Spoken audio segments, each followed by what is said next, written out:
The morning sun cast long shadows across the naval base as Commander Sarah Mitchell walked through the training compound. At 28 years old, she had already broken more barriers than most people would in a lifetime. Standing 5 feet 6 inches tall with auburn hair pulled back in a tight regulation bun, Sarah carried herself with the quiet confidence that came from years of proving herself in a world dominated by men. The whispers followed her wherever she went. Some soldiers respected her accomplishments, while others questioned whether a woman belonged in the elite Navy SEAL units. Sarah had heard it all before. She had been the first woman to complete SEAL training, the first to lead a special operations team, and now she was about to face her biggest challenge yet. "Commander Mitchell, report to Admiral Harrison's office immediately," came the voice over the intercom. Sarah checked her watch and quickened her pace. She had been expecting this call for weeks. Intelligence reports had been flooding in about a high-value target hiding in the mountains of Afghanistan. The mission would require precision, skill, and leadership that only the best could provide. Admiral Harrison was a stern man in his 50s who had seen more combat than most people could imagine. His office walls were covered with commendations and photographs from decades of military service. As Sarah entered and saluted, she noticed the tension in his expression. "At ease, Commander," Admiral Harrison said, gesturing to a chair across from his desk. "We have a situation that requires your particular expertise." Sarah sat down and listened intently as the Admiral spread satellite photos across his desk. The images showed a remote mountain compound surrounded by rocky terrain and sparse vegetation. Red circles marked various buildings and defensive positions. 3 days ago, our intelligence network identified Hassan al-Rashid at this location, the Admiral began. "He's been coordinating terrorist attacks across the region for the past 2 years. We've been tracking him for months, and this is our best opportunity to capture him." Sarah studied the photographs carefully. The compound was well fortified with multiple escape routes and excellent defensive positions. Any assault would be extremely dangerous, requiring careful planning and flawless execution. "What makes this mission particularly challenging," Admiral Harrison continued, "is the terrain and the enemy's preparation. They know we're looking for them, so security is tight. We estimate 12 to 15 hostiles in the compound, all heavily armed and well-trained." The Admiral pulled out another set of documents. "We need a small team that can infiltrate the area undetected, neutralize the threats, and extract the target alive. The mission requires someone who can command respect from their team while maintaining the tactical precision necessary for success." Sarah nodded, already thinking through potential strategies. "What's the timeline, sir?" 48 hours for preparation. The mission launches at 00:30 on Friday." Admiral Harrison leaned back in his chair. "Commander, I won't lie to you. Some people in the Pentagon have expressed concerns about assigning this mission to you." The word stung, but Sarah kept her expression neutral. She had faced discrimination throughout her career, but it never got easier to hear. "What kind of concerns, sir?" "The usual nonsense," Admiral Harrison said with obvious frustration. "They question whether you can handle the pressure, whether your team will follow your orders in combat, whether a woman can make the tough decisions required in the field." Sarah felt a familiar fire burning in her chest. Every mission was a chance to prove the doubters wrong, but this one felt different. This was her opportunity to show that excellence had no gender, that leadership came from competence and courage, not from matching outdated stereotypes. "Sir, with respect, I've completed 37 successful missions in the past 4 years," Sarah said firmly. "My team has never failed to accomplish their objectives, and we've never lost a single team member under my command." Admiral Harrison smiled for the first time during the meeting. "That's exactly what I told those Pentagon bureaucrats. Commander, you're the best sniper we have, and more importantly, you're the best leader for this mission. I'm giving you full authority to select your team and plan the operation." As Sarah left the Admiral's office, her mind was already racing through the possibilities. She would need a team of 4, including herself. Each member would have to be someone she trusted completely, someone willing to follow her lead without hesitation. Her first choice was easy. Sergeant First Class Marcus Rodriguez had been her spotter and second-in-command for 2 years. A former Marine with 15 years of experience, Marcus was one of the few men who had never questioned her authority. He was professional, reliable, and had skills that complemented her own perfectly. For the team's explosives expert, Sarah chose Petty Officer Jake Thompson. Despite being only 24 years old, Jake had a natural talent for demolitions that impressed even veteran soldiers. He was eager to prove himself and had specifically requested to work with Sarah's team after hearing about her reputation. The fourth team member was the most important choice. Sarah needed someone who could handle communications and provide backup if things went wrong. She selected Chief Petty Officer Lisa Chun, a communications specialist who had served 3 tours in Iraq. Lisa was one of only a handful of women in special operations, and her technical expertise was unmatched.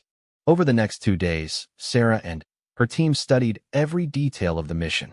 They memorized the compound's layout, identified potential threats, and planned multiple contingency strategies. Sarah spent hours reviewing the intelligence reports, looking for any detail that might give them an advantage. The compound was built into the side of a mountain, with natural rock formations providing additional protection. The main building housed the target, while smaller structures served as barracks for the guards. A narrow mountain road provided the only vehicle access, making it both a potential escape route and a vulnerability. Sarah's plan was ambitious, but necessary. They would approach from the north, using the rocky terrain to avoid detection. Once in position, she would provide overwatch with her sniper rifle while the team moved to secure the target. The key was timing. They needed to neutralize the guards quickly and quietly before anyone could raise an alarm. On Thursday evening, Sarah gathered her team for a final briefing. The 4 soldiers sat around a table in a secure conference room, their faces serious as they reviewed the mission details one more time. "Remember, our primary objective is to capture Hassan al-Rashid alive," Sarah emphasized. "He has information that could save countless lives. Secondary objective is to gather any intelligence materials from the compound." Marcus nodded and pointed to the satellite photos. "What about the guards?" "Intelligence estimates 12 to 15 hostiles. We neutralize threats as necessary, but our goal is surgical precision, not a firefight," Sarah replied. "I'll be positioned here." She pointed to a ridge overlooking the compound, with clear sight lines to the main approaches. "Jake, you'll handle any locks or barriers we encounter. Lisa, you maintain communications with base and monitor for any unexpected radio traffic." Jake raised his hand. "Commander, what's our extraction plan if things go sideways?" Sarah appreciated the question. Good soldiers always plan for the worst-case scenario. Primary extraction is the same route we use for insertion. If that's compromised, we have 2 alternate routes planned. Lisa will coordinate with air support if we need emergency evacuation. The team spent the rest of the evening checking their equipment and running through various scenarios. Sarah's sniper rifle was a customized M24 that she had used for 3 years. She knew the weapon intimately, had made shots at distances that impressed even veteran snipers. Her teammates carried standard assault rifles along with specialized equipment for their roles. As the night wore on, Sarah found herself alone in her quarters, staring at the ceiling and thinking about the mission ahead. She thought about the doubters in the Pentagon, the whispers from soldiers who questioned her abilities, the weight of expectation that came with being a pioneer in her field. But, mostly, she thought about her team and the trust they had placed in her leadership. Marcus, Jake, and Lisa were counting on her to bring them home safely. That responsibility was both humbling and motivating. Sarah had joined the military because she wanted to serve her country, but she stayed because she loved the challenge and the camaraderie. Every successful mission proved that women belonged in combat roles, that gender was irrelevant when lives were on the line. The alarm clock showed 0300 hours when Sarah finally closed her eyes. In 6 hours, she would be leading her team into one of the most dangerous missions of her career. The stakes were high, the risks were real, and failure was not an option. She thought about her father, a retired Army colonel who had initially opposed her decision to join the military. He had worried about her safety, questioned whether she was strong enough for military life. Now he was one of her biggest supporters, proudly telling anyone who would listen about his daughter's accomplishments. The helicopter's rotor blades cut through the pre-dawn darkness as Sarah and her team approached the drop zone. The aircraft flew low and fast, using the mountain terrain to mask its approach from enemy radar. Inside the cabin, four elite soldiers made final preparations for what could be the most challenging mission of their careers. Sarah checked her equipment one last time. Her customized sniper rifle was secured to her back, ammunition carefully counted and distributed in her tactical vest. Night vision goggles hung ready around her neck, and her radio was tuned to the team's encrypted frequency. Every piece of gear had been tested and retested during their preparation. 5 minutes to drop zone, the pilot announced through their headsets. Sarah looked at each team member, making eye contact and receiving confident nods in return. Marcus adjusted his spotter scope and checked his backup weapon. Jake verified his demolitions kit was properly secured. Lisa ran through her communications equipment checklist one final time. The landscape below was harsh and unforgiving. Rocky mountains stretched endlessly in all directions, with deep valleys carved by centuries of wind and water. Few roads crossed this remote region, making it perfect for terrorists to hide, but extremely challenging for military operations. 2 minutes, the pilot called out. Sarah stood and moved toward the door, her team falling in behind her. The helicopter would hover just long enough for them to fast rope down before disappearing into the night. From that moment forward, they would be completely on their own. The aircraft slowed and began its descent toward a small clearing half a mile from the target compound. Sarah gripped the rope and prepared to slide down into the darkness. Below, Afghanistan waited like a sleeping predator, dangerous and unpredictable. Go, go, go. Sarah dropped through the door and slid down the rope with practiced efficiency. Her boots hit the rocky ground with a soft thud, and she immediately moved away from the landing zone to establish a security perimeter. Marcus followed seconds later, then Jake, and finally Lisa. The helicopter disappeared into the night before anyone could draw breath. The silence was profound after the helicopter's departure.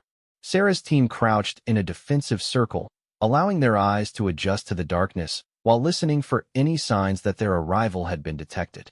The only sounds were wind whistling through the rocks and the distant barking of a dog from a village several miles away.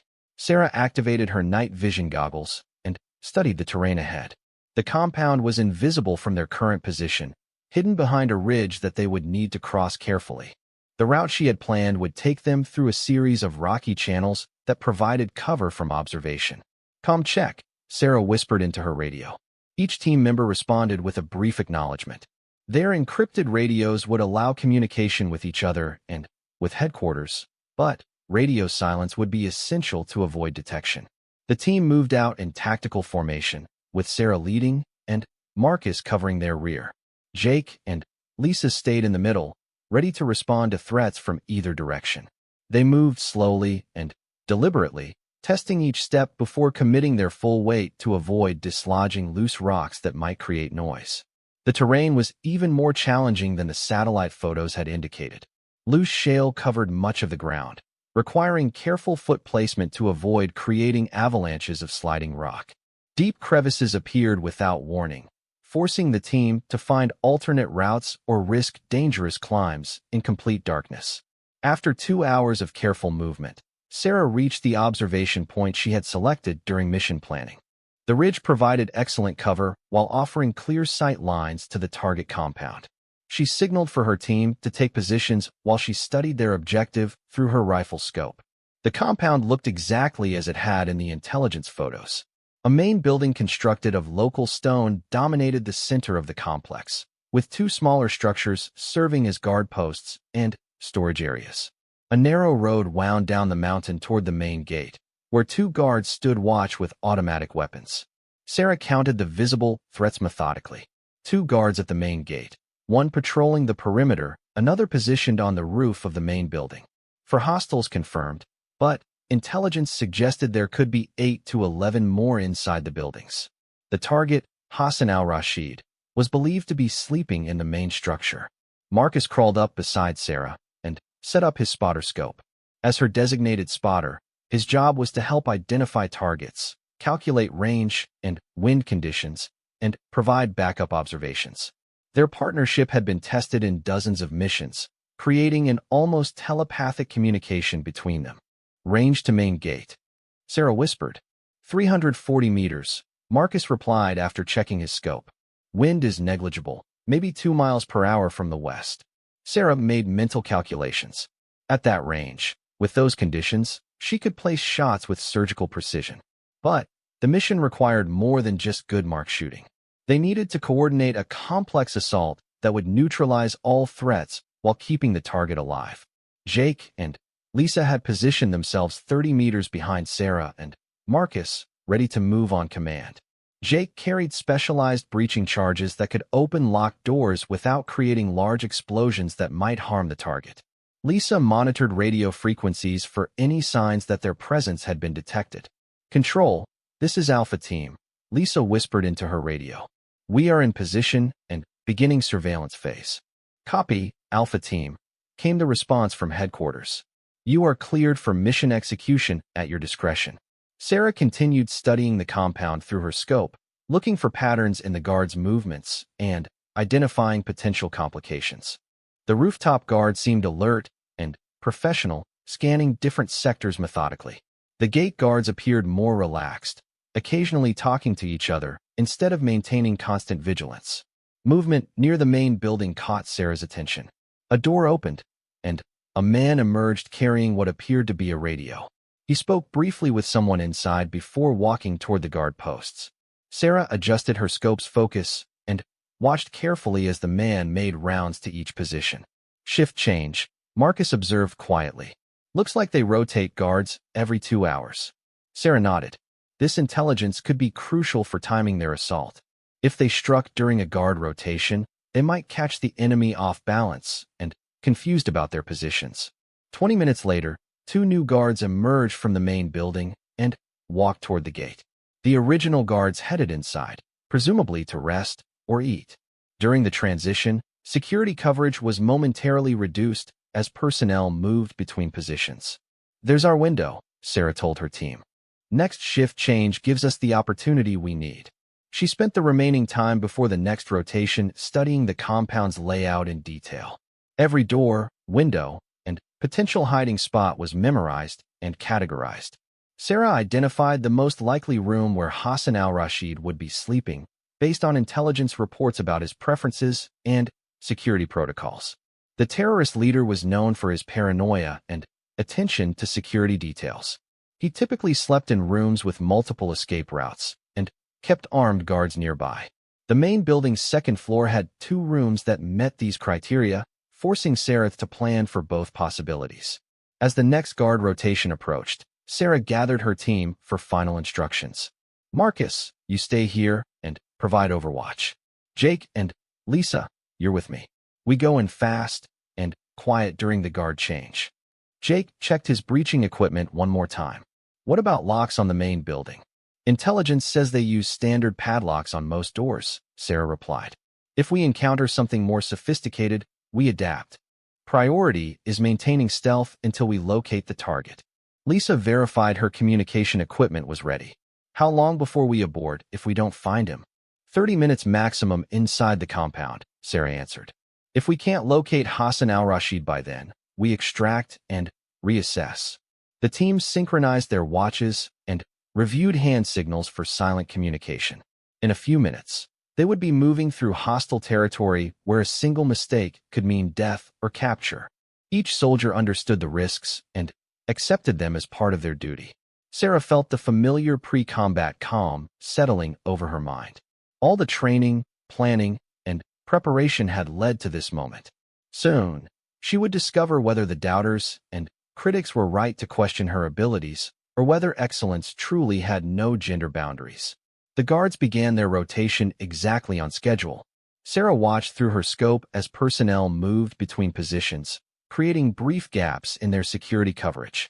This was the moment she had been waiting for, the perfect opportunity to prove that a female SEAL commander could accomplish any mission with skill and precision. Sarah moved like a shadow across the rocky terrain, her team following in perfect synchronization behind her. The guard rotation had created exactly the opportunity they needed, with security coverage momentarily reduced as personnel moved between positions. Years of training and dozens of successful missions had prepared her for this moment. The compound's outer perimeter was marked by a low stone wall that provided more psychological than physical protection. Sarah approached the wall at its lowest point, where erosion had created a natural gap just large enough for a person to slip through. She paused for 30 seconds, listening and watching for any signs of detection. Jake and Lisa moved into position behind her, their weapons ready but set to single-shot mode to avoid unnecessary noise. Every member of the team understood that stealth was their greatest advantage. Once their presence was discovered, the mission would become exponentially more dangerous. Sarah slipped through the gap in the wall and immediately took cover behind a storage shed. From this position, she could see the main building clearly and had identified the most likely entry point. A service door on the building's east side appeared to be unguarded and would provide access to the interior without passing through the main entrance. She signaled for Jake to move forward with his lockpicking tools. The door was secured with a heavy padlock that looked intimidating but was actually a standard commercial model that Jake could defeat in less than 2 minutes. He worked carefully, using specialized tools to manipulate the lock mechanism without creating any noise that might alert the guards. Lisa maintained communications watch while monitoring the compound for unexpected activity. Her equipment was sensitive enough to detect radio transmissions, cell phone calls, or any other electronic communications that might indicate their presence had been discovered. So far, the enemy remained completely unaware of the infiltration. Jake's lockpicking was flawless.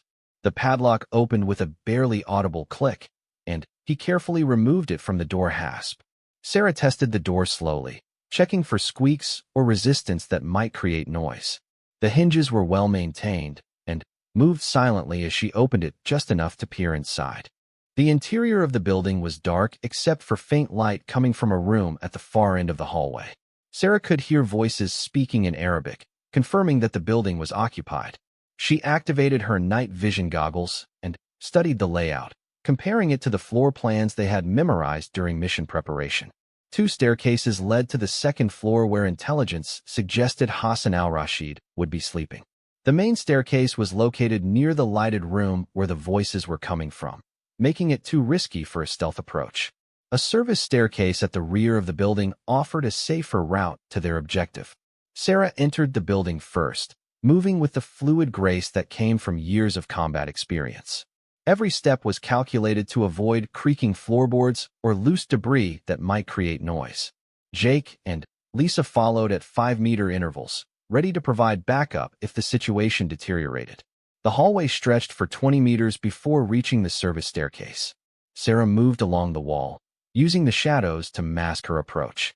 Halfway down the corridor, a door opened without warning, and a guard stepped into the hallway carrying a rifle. Time seemed to slow as Sarah found herself face-to-face with an enemy soldier just 3 meters away. The guard's eyes widened in surprise as he processed the unexpected presence of an armed intruder. His mouth opened to shout a warning, but Sarah was already moving. She closed the distance in 2 quick steps and struck the guard in the throat with precise force, cutting off his ability to make noise. Before he could recover, she applied a chokehold that rendered him unconscious in 8 seconds. Jake helped her drag the unconscious guard into a side room and secured the door. The brief encounter had taken less than 30 seconds, but it demonstrated the razor-thin margin for error they were operating under. Any mistake, any moment of hesitation, could compromise the entire mission and endanger all their lives. Sarah checked her watch and signaled for the team to continue toward the staircase.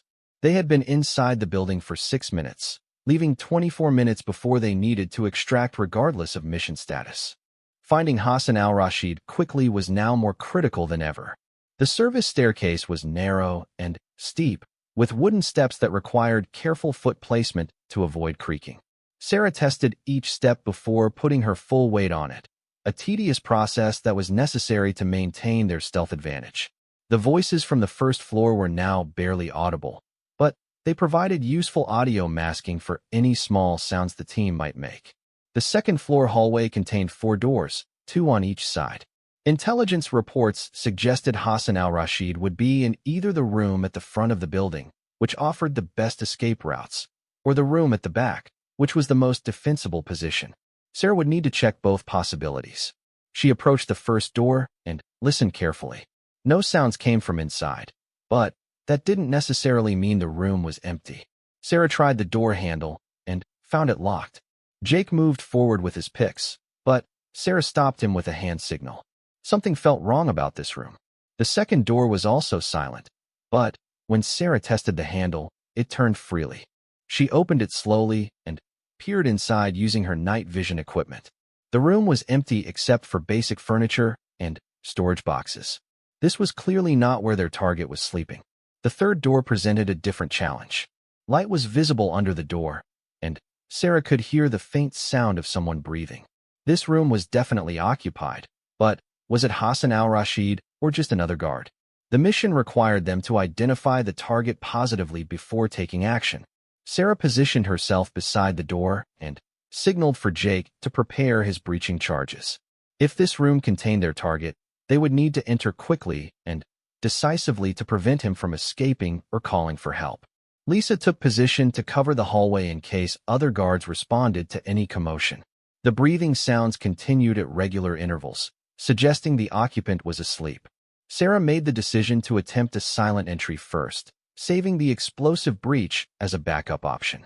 Jake worked on the lock while Sarah prepared to enter the room the moment the door was open. The lock mechanism was more sophisticated than the others they had encountered, requiring Jake to use advanced techniques that took precious minutes to complete. Sarah monitored the hallway and listened for any changes in the compound's activity level. So far, their infiltration remained undetected. Jake finally succeeded in opening the lock, and Sarah immediately moved into the room. A man was sleeping in a bed against the far wall, but even in the darkness, she could see it wasn't Hassan al-Rashid. This was a younger man, probably one of the guards taking a rest break between shifts. The sleeping guard stirred as Sarah entered the room, some instinct warning him of danger even in his sleep. Sarah moved quickly to prevent him from waking fully and raising an alarm. Another precisely applied chokehold rendered him unconscious without creating any noise that might alert other personnel in the building. One room remained to check, and Sarah's team was now operating under significant time pressure. They had been inside the compound for 12 minutes, with 18 minutes remaining before mandatory extraction. The final room had to contain Hassan al-Rashid, or they would need to expand their search to other buildings.